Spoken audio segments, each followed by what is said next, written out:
All right, guys, welcome back to another episode of Worst Take. I'm so excited to bring you guys another episode of my quarterback ranking video. We're just going to go ahead and get right into the list. My name is Garland, aka the King of Bad Takes. So to start us off, I have last week's quarterback ranking. As you can see, I added a few more guys to the list down here at the bottom. They'll be more relevant later on. But to start off with the worst quarterback in the NFL, it is easily Skylar Thompson. Obviously, Bryce Young got benched, but Skylar Thompson's ass. He's got all the weapons, yet he still looks mid. I don't think you guys really need to go more in depth on that. Anyways, the next worst quarterback in the NFL is actually Deshaun Weinstein himself, grew up for Cleveland. He is awful, terrible. He lost to the Giants. What more can be said? Daniel Jones actually outplayed him, so therefore he is slightly higher than Deshaun Watson is. Then moving on to the too soon to tell tier, I still have Bo Nix at the bottom here. He still is yet to throw a touchdown. He's ran in two, but so far Bo Nix is like fine. His receivers are terrible, so we really got to see what he looks like in a good offense. Again, he's kind of old, so you're not really expecting him to like develop all that much, but maybe he can end up like reaching his prime quicker than some of the other young quarterbacks. Then up next, I have Will Levis, who has been making some terrible mistakes, but other than that, he's been fine. He's not too inaccurate. It's just the fact that he makes really dumb decisions with the football. Then I have Caleb Williams, who's yet to put up a really good rookie performance, as you guys know. All right, moving on to the next tier, I have Jacoby Brissett staying in the same exact spot. He's extremely mid. What more do I have to say about him? And moving down even more this week is Anthony Richardson, who is one of the worst completion percentage in the NFL. He's thrown, I think, 6 interceptions. It's not looking good for him at all, but he's been playing some tough defenses. He still has all the physical talent, and when he's on, he's on. His deep ball looks incredible. But as of right now, he's been excruciatingly mid to watch. Then I have Mr. Mid himself, Trevor Lawrence, who has not won a football game since Thanksgiving dinner 2023. He is on a playoff team, and they've not made the playoffs. They made the playoffs 2 years ago, and they lost in the first round after he threw they lost in the second round after the first round where he threw 4 interceptions. And he did have a great comeback, but they wouldn't have had to come back if he didn't throw 4 picks in the first half. Anyways, Trevor Lawrence has never shown that he's actually a good quarterback in the NFL. He's just been looking extremely mid in his first, 5 years now? It's honestly been a while, and it's pretty disappointing. Now, moving on, I have Gardner Minshew, who did actually get benched for Aiden O'Connell, but so far, I mean, that Ravens comeback was pretty fucking legendary, and it's Gardner Minshew. He's mid, but he's able to kind of utilize his weapons, so he's not like terrible, and I think he kind of deserves to be above the other guys in this list. Coming up next, I have Kirk Cousins staying in that same spot. Although the Falcons have been looking better, it's not because of Kirk. He's slowly gotten more comfortable with his Achilles injury. He still doesn't have the same power. He's thrown some bad interceptions, hasn't really put up too much production on the field, and I really just need to see him really pop off to put him back up, but he could definitely rise up in the tiers.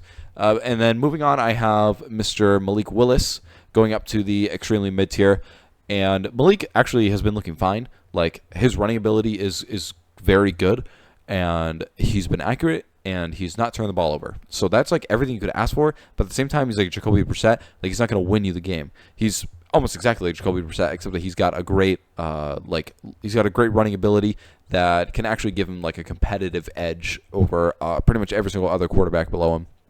Up next, I have Jared Goff, who has been, again, extremely mid, and he's just made stupid mistakes with the football. I know the Lions aren't necessarily like all that healthy, but they have so much talent on that team, and the fact that they aren't winning every single game is kind of falls a lot on Jared Goff, in my opinion. But coming up next, I have Justin Fields in the good starter tier, who is actually putting together some pretty impressive performances for him. I'm pretty excited to see his progression in the NFL. I was kind of always a Fields believer.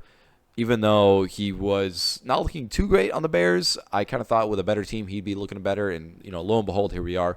Up next, I do have Aaron Rodgers staying in the same spot. Same thing, he's very immobile, but he can make some good throws here and there. Then I actually have Baker Mayfield dropping down, who had the Baker cycle last week, and they lost to the Broncos because he did not play good at all. But when he's on, he's on. He threw 4 touchdowns in a game already. He put up one of the best quarterback performances this year, so I can't really put him too low, but he's been better than everybody below him, so that's why he's right where he is. Then I have Andy Dalton going up here, who Andy Dalton had a 3-touchdown, 300+ yard game against the Raiders in his first start. He kind of showed that the Panthers do actually have weapons at the wide receiver spot, and that Bryce Young is definitely the problem in Carolina. So that's pretty encouraging to see. Andy Dalton's probably going to continue to put together some pretty solid performances. Then up next, I have Derek Carr, who isn't necessarily like moving down in the tier list. I think everybody else around him is kind of just moving up. And yeah, Derek Carr is like fine. He's playing good enough to win the Saints football games. And that's kind of all that matters. It's just that like Shaheed dropped 2 deep touchdown passes. That would have been amazing. It would have put the Saints in a great position to win. So those were perfectly placed balls by Derek Carr. But in general, like, he's been pretty accurate this year. He's been better than he was in the last couple of years. But he's not back to like his Raiders, like early Raiders form. But even in his early Raiders form, he's not like an elite quarterback. He's just like really good. But right now, he's just good. Like he's not incredible. He's not bad. He's kind of surprising me a little bit, but it's nothing too impressive. Then up next, I have Matt Stafford. Again, not really like moving down all too much, just everybody else moving up. It's just the fact that like Matt Stafford is old, and we kind of see that. I know that they had a good comeback win, but Matt Stafford's kind of just been mid. I think he has like 2 touchdowns on the year, and in general, we know that he's got a good arm. He's got a good talent. It's just the fact that he's immobile and he's kind of inaccurate. Up next, I have Dak Prescott moving all the way down. Like, he has the most yards in the NFL right now, so you might be inclined to move him high until you realize that the majority of those are coming in garbage time. Like, I don't care about the Ravens game. Like, his performance in the Ravens game was bad up until the second half when they had to come back all the way down. I think they were like almost getting shut out, and they brought it to like the point where they had to kick an onside kick and get like a 2-point conversion to win the game or some bullshit. Like, it looked like a close game, but it really wasn't. Dak Prescott was pretty bad until the second half, where it was really kind of all garbage time at that point because there wasn't enough time to mount a comeback. So in my opinion, that's considered garbage time, and that's kind of where Dak Prescott gets most of his stats.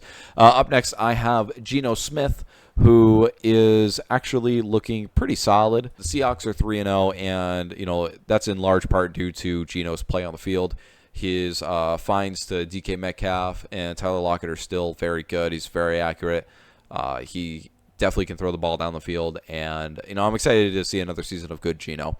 Up next, I have actually Justin Herbert being all the way down at the great starter tier, and really the only reason why he's this low is because he's underutilized in the offense. Next week, I don't even know if he's playing. He did get hurt at the end of this week, so if he doesn't play, and I don't even know who the backup is, like Easton Stick or some fucking bullshit, then it's going to be him going into the injured tier and whoever's replacing him moving up. But as of right now, he's still on the tier list. He's still got all the talent in the world, man. Like, you see him throw a ball here and then, and it's just like fucking gorgeous, dude. But he's an elite player when he's like heavily leaned on. But I'm glad that they're not heavily leaning on him, because he was like hurting himself, man. He was playing through like broken ribs and all these bruises, and he was just like fucked up. And you can really tell. But he's always been like a top quarterback in the NFL, very underrated. Up next, I have Jalen Hurts, who has 4 interceptions on the year already, 2 of them coming from that Brazil game, and I think 1 in each of the last 2 games. But Jalen Hurts is still looking like a good quarterback. He's been without A.J. Brown last 2 weeks, so that's been affecting his play. But in general, like, he's been finding Devontae Smith. His running ability is still there. He ran for like 85 yards or some fucking crazy number against the Falcons. Yeah, against the Falcons. And, of course, they lost that game, but that's not really Jalen's fault. Yeah, he threw the ball, but he wasn't the one calling the play there. It's fucking Nick Sirianni, so you can't really blame him on that. He's been playing good enough for the Eagles to be 3-0 right now. It's just, they're 2-1. But in general, Jalen Hurts has put together a pretty respectable season, nothing crazy. Up next, I actually have Patrick Mahomes falling all the way down, and I'm sick of it, man. I can't watch this guy play mid for another week and win. Like, he's been so ass, and honestly should probably be lower on the tier list just off of, like, purely his play in the regular season this year.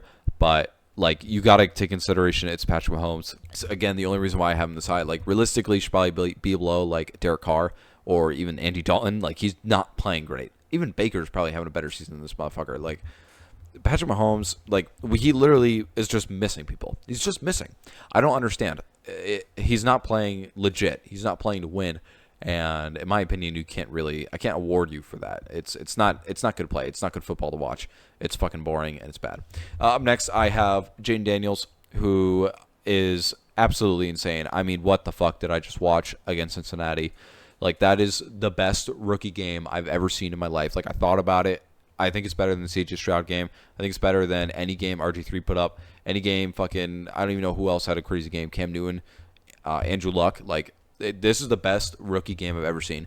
Going, 21 to 23 for 250 yards, where one of those incompletions was like a very deep bomb down the field where you can't even see a receiver. It's just an incredible performance for week 3 on the road, underdog, not a great team. And to throw the game-winning touchdown after putting up, 38 points is just ridiculous. His running ability is so phenomenal. Like, he is the best running quarterback in the league right now because Justin Fields isn't really running the ball that much. Josh Allen's kind of transitioned more into like a pocket passer who can scramble. Same thing with Lamar. Jaden Daniels is just incredible. Like, he's just so fucking good, and he's just going to continue to improve, and I'm here for it, man. He looks so good. Then I have Sam Darnold, who I moved all the way up because I think he's just going to keep putting up elite numbers all year long. I don't think he might have like 1 or 2 bad games where oh yeah, there's Sam Darnold that we all know. But yeah, he's on the second best team in the league right now, and it's in large part due to his accuracy, his quarterback play. He's finding Justin Jefferson, who, again, he does have some of the best wide receiver talent in the NFL, and that's why he's not like all the way up. But right now, he's like statistically like the best quarterback in the league. But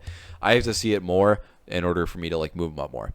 Up next, I actually have Joe Burrow going up to the borderline elite tier, and I was very low on Joe Burrow to enter the year because I really thought that injuries are going to play a huge role, and I still do think that he's pretty immobile for a quarterback today, but you kind of can't deny that his accuracy, his deep ball, his arm talent is still there, and I thought that was going to be gone with the wrist injury, but it's still fucking there, and he looks really good. Even though they lost against the Commanders, that's just because their defense sucks fucking ass, and Jaden Daniels just made them their bitch, but Joe Burrow's been doing his part last 2 weeks, and the team around him is just not delivered. So it's kind of upsetting to see. But Joe Burrow's looked very good. He just needs to get a win before I can fucking move him up a little higher. Then I have Kyler Murray. Actually, everybody else on this list is exactly where they are, so I'm just going to go through real quick. Kyler Murray is, same thing I said last week is he's got the running ability there. His deep ball's incredible. He's going to keep finding Marvin Harrison, and that team's going to click together, and, he looks almost elite on so far this year. Then I have CJ Stroud, who did get shut out against the Vikings, but still, it's CJ. Like, I expect him to fully bounce back. He's so fucking cool in the pocket. Like, he's not hot-headed. He doesn't get fucking worried. I feel like he's very clutch, and I don't think like an embarrassing loss like that is going to really like shake his play like it might have some other quarterbacks. Like, a lot of other quarterbacks I feel like would lose a lot of confidence, but I don't think CJ Stroud's going to do that. I think he's just going to bounce back, continue to put up great performances, and, move on. Then up next, I have Brock Purdy, who, although they just lost 2 in a row, it's not really Brock Purdy's fault. And I hope that these last couple games, I kind of silenced doubters that, Brock Purdy's just a product of the system, because he's throwing the ball to Juwan Jennings and Brandon Ayuk. And Brandon Ayuk is really good, and Juwan Jennings is good. He's not bad, but it's not like Brock Purdy's got some elite talent around him. Yeah, he's still putting up incredible numbers, and he's putting his team in positions to win games. It's just that they can't close out. And, against the Vikings were in firm control of the game. But, again, Brock Purdy looked fine. So then I have the solidified elite tier, and Lamar Jackson dominated the Cowboys this week. I know it was a lot of Derrick Henry, but Lamar is still putting up his games, his performances. Nothing really has changed there. And Josh Allen is the most dominant quarterback in the NFL. If you don't think so yet, please just watch football once. Like, if you still think this guy's an interception or a turnover problem, like, I know you've not been watching football in the last 5 years as intently as you probably should be, but, stop hating on this motherfucker. He is the best quarterback in the NFL. He's going to put up the most touchdowns in the league, some of the most yards. He's going to make some of the most clutch plays. He's doing it with next to no receiver talent. Like, he's got Keon Coleman and Khalil Shakir as his top 2 wide receivers right now. And, James Cook's great, but he's like a decent receiving threat. It's not like Josh Allen's throwing it all to him. It's just a lot of like just picking apart defenses and great deep balls, knowing when to go deep, knowing when to put on your Superman cape. Like, Josh Allen has almost perfected his game. Like, he looks better than he has the last however many years. And even the last however many years, I've always thought that Josh Allen is either 1A or 1B with Mahomes. And anyways, that's going to do it for this list. This is a very fast video. Hope you guys enjoyed the brevity of it. If you guys have any disagreements with me, please let me know in the comments. And please also like and subscribe. It helps out the channel so much. It helps me grow. And let me know if you guys have any constructive criticism about what I can do different for these videos. Anything else you guys would like to see. I'm going to go over real quick to the rankings this week. Here we go. We have our big movers for the week. Obviously, at the bottom, we have an injury, so we're just going to show it like such. So here we have our list in its totality. The biggest movers, of course, are Jane Daniels, Sam Darnold, and Joe Burrow going all the way up. I was underrating Joe Burrow, and Jane Daniels, that says McDaniels. He's not Mike McDaniel, sorry. Jane Daniels is obviously incredible. Biggest losers are Baker Mayfield and Mahomes after some pretty bad losses. Anyways, guys, my name is Garland. You've been watching Worst Take. I hope you guys enjoyed this video. Again, please like and subscribe, and I'll see you guys next week.